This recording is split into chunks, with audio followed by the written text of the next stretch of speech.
the most coveted title in the world for the athletes who race dirt bikes for a living is this one. The sacrifice, the preparation, the commitment. This is when you got to go out there and finally put a stamp on it.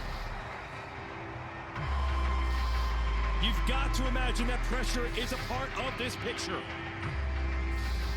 Will you risk everything? Will you leave it all on the track? It's time to bring the action. There we go, there we go, there we go. Oh, look at that emotion. Tries to get inside, to the line. It's Webb, Cooper Webb.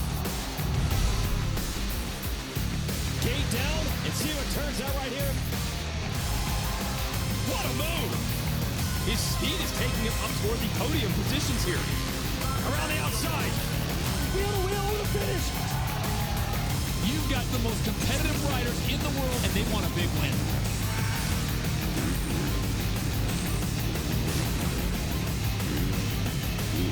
And it is on.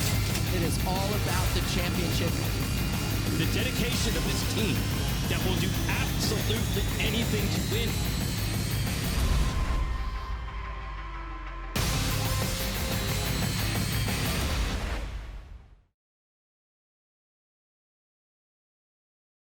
Oh, hello everyone, Jason Wygant and Daniel Blair here. This is the birthplace of Supercross, the Los Angeles Memorial Coliseum in 1972, at the first ever motocross race inside a stadium, which became Supercross as we know it.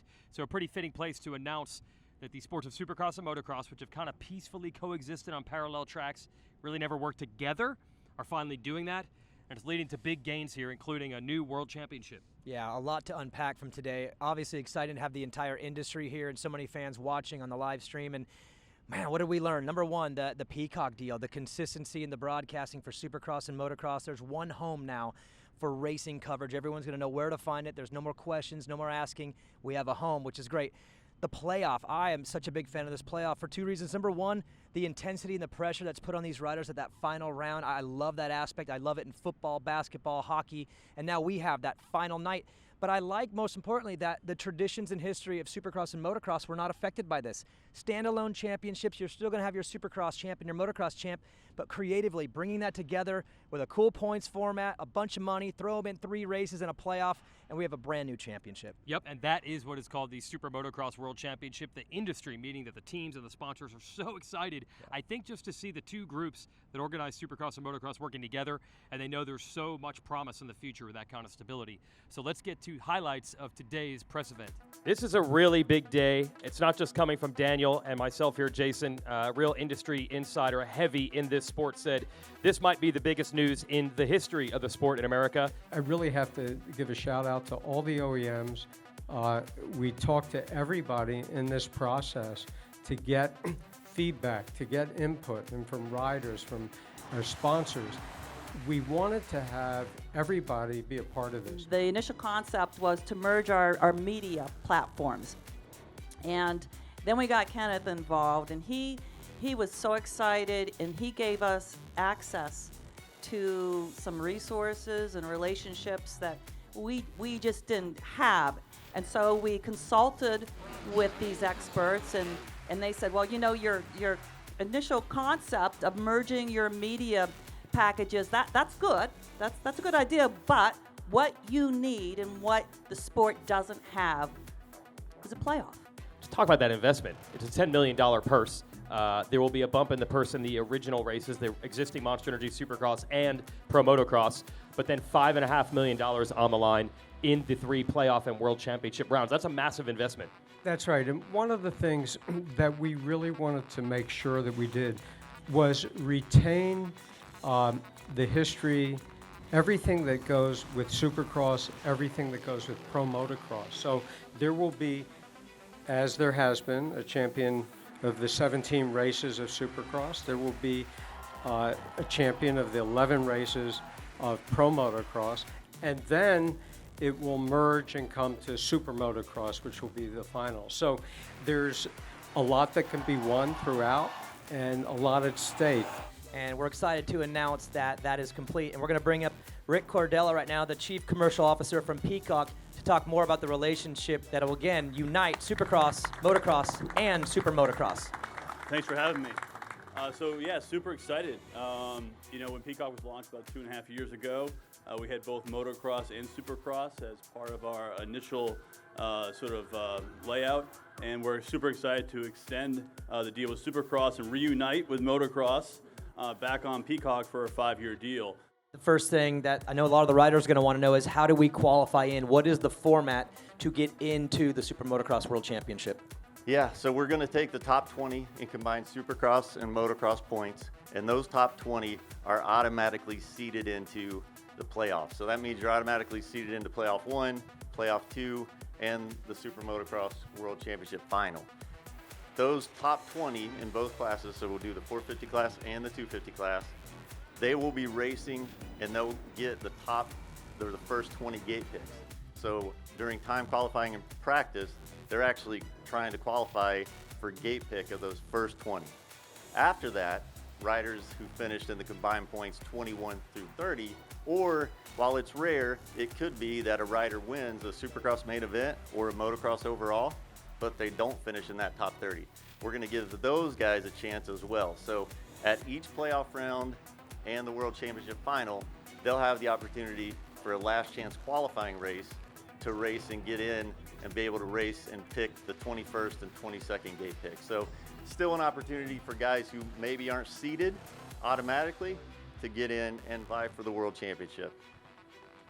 So I'll go to you, Ricky Carmichael. Everybody has their strengths and weaknesses. You guys all grew up racing motocross, and the motocross titles and wins were coming pretty quickly for you. But you had the commitment to excellence. You were not going to be satisfied as just a motocross guy. So talk about, as a racer, whatever's put in front of you, your goal is to turn weaknesses into strengths and win everything. Well, that's what I love about the new partnership between Feld and MX Sports and the Super Motocross World Championship format is it really puts the riders in a position to have to perform both Supercross and Motocross. And why? Is because at the end of the day, the more points that they can accumulate, they're going to go those 2 playoff rounds sitting in a really good position. I'm excited for what they're bringing to the sport. The streaming package, just the amount of money that's there for that 3-race series is phenomenal. I mean, every one of these racers here should be pumped that they put forth that extra effort to bond everybody together. MX Sports, Feld Motorsports, on an awesome day for motocross community as a whole. So, 2022, we celebrated 50 years of motocross. Next year, we'll celebrate 50 years of Supercross.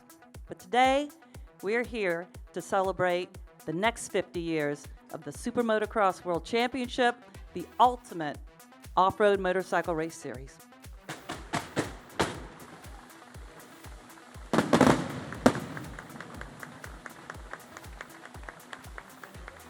Now, there are a lot of details about how this Super Motocross World Championship will work out, and we'll get to that in the show. But I think in a broader view, what I've noticed is the teams and the industry is just so excited to have the two groups working together and what gains that could make in the future. There might be things we haven't thought about yet, but when you get all the big brains in one room and they're happy to coexist, it's going to lead to a lot of exciting things. Yeah, and it was exciting today to see Kenneth and Kerry together talking about the relationship that they have now grown together through a tragedy. As Kenneth said, it was a tough situation that brought them together, but something magical has come from that now. And you're right, I look forward to the future. I don't know what this can be with them together because they both were successful alone. Supercross is such a great franchise. Motocross a great franchise. All those years of history. Now you put them together, you put those minds and resources together. What can this be? I think we have an idea of what year one can be, but that's just the first domino of many to come. So I think the potential now for the sport, the unity, the cooperation with the OEMs, the riders, we're all on one same page. It's like we were all in we were all in the same book before, but on different pages. Now it's all on the exact same page, and when you unite like that, I mean, the sky's the limit to what this can become. And what surprised me, even in the run-up to this event, is how much they wanted to stress the amateur portion. It's easy to talk about big money to the elite superstars of the sport today, but I think this is what gets the manufacturers really excited, trying to seed the future, get people on dirt bikes, and want them to at least dream of being at this level and give them a clear pathway to get there. Supercross Futures, Moto Scouting Combine, the AMA Amateur National at Loretta Lynn's. They want to have someone watch the race on TV at 5 years old, ask their parents for a dirt bike, and at least dream of getting to this race. That's what gets the industry so excited. And it's been pretty obvious how high they are on this new concept. I mean, to be a part of this today, aside as a racer and a competitor, but just to see the two series kind of combine, I thought was something that's a long time coming. That's super cool to see. I think for the TV package, it'll be great, and for fans, like as a fan of other sports, I love watching playoff style or the end of the year where they go all out. So I think for our sport too, it'll be a great addition. I'm just more excited about the change. I think that's what I'm more excited about. Not necessarily just, it's not going to be the same, you know, Supercross, Motocross, you know, it's combined now finally, and I think that is a big change for all of us because that just goes to show you that you're one big family now. I mean, you're going to get guys that shine in Supercross and then shine in Motocross, and then you're going to see it all come together for these Super Motocross Championships. So it's cool though. I'm excited to be here, be a part of this. It's huge for our sport. It's pretty cool. You know, that side of it is obviously beneficial, and I think it just gives us more incentive to want to go faster. No, I'm excited. It's going to be good. It's going to be fun, and I think the fans are really going to love it. Yeah, it felt like the next chapter for dirt bike racing. Yeah, I'm really excited to be a part of it. I think we're taking all the proper steps to really grow this sport and get it in front of as many people as it deserves to be seen by. The 2023 Monster Energy Supercross season kicks off with its traditional opener, Saturday, January 7th in Anaheim, California. Round 3 sees the only new venue on the schedule when we visit Snapdragon Stadium in San Diego. The first off week of the season comes after Round 6. The March 4th Daytona round is always a highlight, as are the 3 Triple Crown events in Anaheim, Arlington, and Glendale. The riders and teams get the second week off after the St. Patrick's Day race in Detroit before Round 11. For the 4th year in a row, the title will be decided in Salt Lake City, Utah on May 13th. The AMA Pro Motocross season kicks off an 11-race championship with 2 races in California, first at Pala on May 27th and then Hangtown in NorCal on June 3rd. Then it's a trip to Colorado, followed by the traditional Father's Day weekend race at High Point in Pennsylvania, and that rounds out the first third of the schedule. After a weekend off, we lead to a stretch of iconic tracks with rounds at Redbud, Southwick, Spring Creek, and Washougal. And the championship takes a 2-week hiatus before finishing up the season, where riders will be racing for their final position in the Super Motocross playoff races, with events at Unadilla in New York, Budds Creek in Maryland, and the season finale at Ironman in Indiana on August 26th. So obviously the 3 venues for the postseason playoff of the World Supercross Motocross Championship will get a lot of attention, but even the traditional Supercross and Motocross calendars do have some things that stick out to you. You've been mentioning it all day. Yeah, I swear I go back to as a racer. Every year I was waiting for that schedule to come out. I needed to know, where are we going? Yeah. What are the tracks? I mean, I still have those feelings, so when I learned the schedule, I went right to it, one by one every day. Snapdragon in San Diego, that's new, going back to a familiar site, but just a new look there. But one of the things that really stood out to me in the schedule is the East-West Showdowns. I love those races. They're my favorite of the year. You get the best of the East, best of the West, 2 separate championships that all collide. This year, based on where they put it, 2 of the last 3 rounds for each coast will be a showdown. Talk about pressure. We're trying to add pressure. That's a big one for me because you go through the entire season with your coast racing those guys, but if 2 of the last 3 rounds you have to deal with the other side, I love the placement of that. Of course, the Triple Crowns are back. I love those. But those East-West Showdowns being later in the year and putting them so close together, that's going to have an impact, I think, on one, if not both, 250 championships. So for me, Jason, that's the biggest thing that stood out. And I mean, I can't wait to get to East Rutherford. I want them all. But East Rutherford, when we get to that first East-West Showdown, that's when it'll spice up. And a couple of popular venues back, like East Rutherford, which wasn't on the schedule for a while. And we had a race in Nashville a couple of years ago that people loved. It's finally back on the schedule, so that's exciting as well. Yeah. On the motocross side, there's been so much change this year. I think the message that people wanted to hear there is that less change is good for that. Yeah. The motocross series is so rooted in tradition. So all those traditions are there. They start in Southern California. You race High Point on Father's Day weekend, Redbud on July 4th, and all the old school favorite tracks like Unadilla, Millville, Washougal remain on the calendar. So really, less is more when it comes to change in motocross. We'll save the big stuff for the postseason races and the Super Motocross World Championship.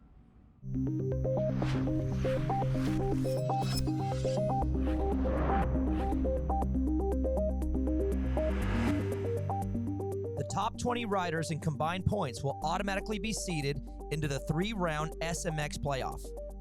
A rider can also automatically qualify for the end-of-season competition by winning a Supercross main event or a motocross overall victory. They will be placed along with the remaining in positions 21 to 30 and will have an opportunity to race their way into the 22-rider field at each playoff round. The SuperMotocross World Championship events will be a two-moto format with a maximum of 26 points for round 1 and 52 points for round 2. The World Championship finale, right here at the Los Angeles Coliseum, will raise the stakes with a maximum of 78 points available to the title hopefuls. The historic 2023 season will feature 31 championship events, and the remarkable athletes will compete for a record $10 million in prize money and the prestige of racing for the inaugural SMX World Championship. The top best riders in combined points through the Supercross and Motocross campaigns will race in the three-race SuperMotocross World Championship, concluding right here at the Los Angeles Memorial Coliseum on October 14th. Okay, so let's talk about this postseason. We keep the Supercross and Motocross championships as they are intact, hand out number 1 plates as we have done for 50 years, and then we go into the first ever postseason. Pretty exciting. It's great. I love that the pressure mounts and builds each single week too. And you know, when you look at the points and how they were creatively brought into this thing, it's designed to not allow a runaway. We want that final round to be the biggest moment of the year, the most pressure, a clutch ride. We want to see a magical performance by an athlete. The point structure allows this to happen. There's no chance of a runaway, really. I mean, unless somebody is just wins them all, which, hey, that's going to be great too, because we have all new stats that are going to come out of this thing too. Who will be the first rider to win it? Who will be the first rider to sweep it? Who will be the first rider from outside of the top 10 in seeding to actually win this championship? Those things are all going to happen eventually. It's a clean slate on stats, but I just love the way it was developed and designed, and I think they nailed it. It's perfect. Yeah, keeping what you always loved about the existing series and then adding that playoff element. We've always been so front-loaded.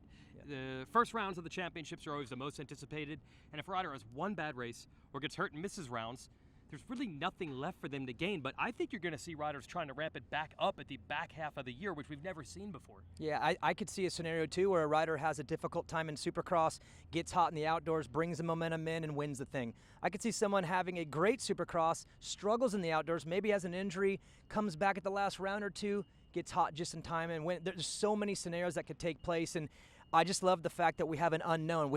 The bones are there, the structure is there, but now we have the 2023 season to fill this all in, get a better idea of what we have here, and like you said, the sky's the limit. This is just year one of many, and there's so many new stories that are going to be told through this system in this playoff. I want to get through all 31 races, but I'm kind of ready to come back here in October and settle this thing. I'm already living a year in the future, but we got to get through all of them first. The Los Angeles Memorial Coliseum has roots at the very dawn of what we know today as Monster Energy Supercross. As our sport turns 50, this venerable building celebrates a century of being the site of the world's biggest events. Jason Wygant found out more about the story after the SMX press event last month. So we're here with Joe Furin, the general manager of the LA Coliseum, which has deep roots in a lot of sports, including the Olympics. But also, this is the birthplace of Supercross. The Super Bowl of motocross took place for the first time here in '72. First time dirt bikes were ever put into a stadium race. It's pretty amazing, 50 years later, that it's all going to come back around. Absolutely, and I'm a little bit of a step back in time because I had the pleasure of watching it live when it happened here, and it is something you'll never forget. The racers going around, the bikes going up and over the whoop-de-doos and stuff, then coming up the Coliseum, you lose sight of them as they go behind the arches, and then they come shooting out for that death-defying jump to the bottom. It's crazy. It's something the fans won't forget. Yeah, you're a native to the area, so you were just a fan in the stands at one point before you even worked here. Absolutely, it was it was such a spectacle at the time. It had never been brought to a stadium before, and so when that launched in the early '70s, it obviously launched in an industry. But this is where you got to see something unique take place, and I took advantage of it. So what was it like when the idea comes around? We hadn't had Supercross in this building for a long time, and then not just any Supercross, but the new SuperMotocross World Championship final had to be pretty exciting news when you were approached with this. Yeah, for us, I mean, it couldn't be a better fit. Next year is our 100th anniversary, so to coincide with the 50th anniversary of the sport starting in here, it just dovetailed, very nicely. And in our century of operation, as you mentioned, we had the Olympics, we've had the Super Bowls, we've had the World Series. So to do something iconic, to launch, to be the birthplace of the sport, and then to have it come back 50 years later, that is special. And in addition, you know, the last time this industry sort of was here would have been the late 90s when it was around of this championship. The building itself has gone through quite a transformation. It looks spectacular. Thank you. Appreciate that very much. Yes, we finished up over a $300 million renovation for the 2019 football season, and it modernized the building. It had been neglected for a while. It needed a lot of amenities that the fans enjoy elsewhere, and we were able to accomplish that. And since then, we've had rave reviews and been able to attract events, performers just like this one. And it still has that Roman Coliseum feel as well. And I think what's neat about this building is you've done so many different types of events, but each one feels like it's the number one. Each one is treated like it is first class and is the most important. Yeah, humbly put, it's a very iconic venue. So the peristyle in the background, whether it's a football player, whether it's a motocross racer, like you said, it feels special. You're not really going to get this experience elsewhere, and that's not a knock on other stadiums, but it does have a very iconic feel to it. And so when you're down there where Sandy Koufax pitched, and Rafer Johnson ran, and Carl Lewis and Jesse Owens, you know, it's pretty amazing to think about. Yeah, it's wild how things have gone full circle. 50 years after Supercross was invented in this building, it's been touched up quite a bit. It's still a beautiful place to hold a race. We're excited about next season. On the final day of the 1992 Supercross season, Jeff Stanton and Damon Bradshaw were locked in a winner-take-all scenario. Stanton prevailed, winning the final race here at the Los Angeles Memorial Coliseum. 30 years later, this special venue still has meaning for the six-time champ. Gosh, I remember as a little kid watching Brock Glover and Ricky Johnson on Yamahas here at this event. So many historic events, from Olympics to all the stick and ball sports. And I mean, my greatest race ever was right here at the LA Coliseum in 1992, winning the championship at the last race, last few laps. It doesn't get any more exciting than that. And so hopefully we can see that again at the end of the Super Motocross World Championship.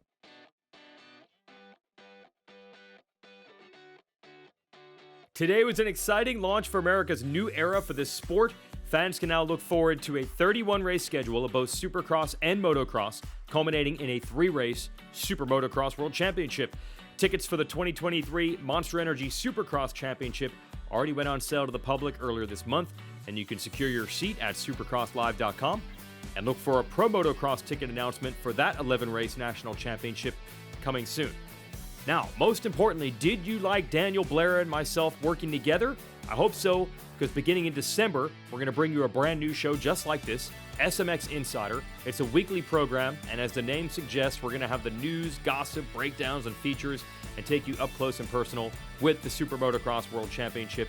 You can find us on the series websites and YouTube channels coming soon. For now, thanks for watching.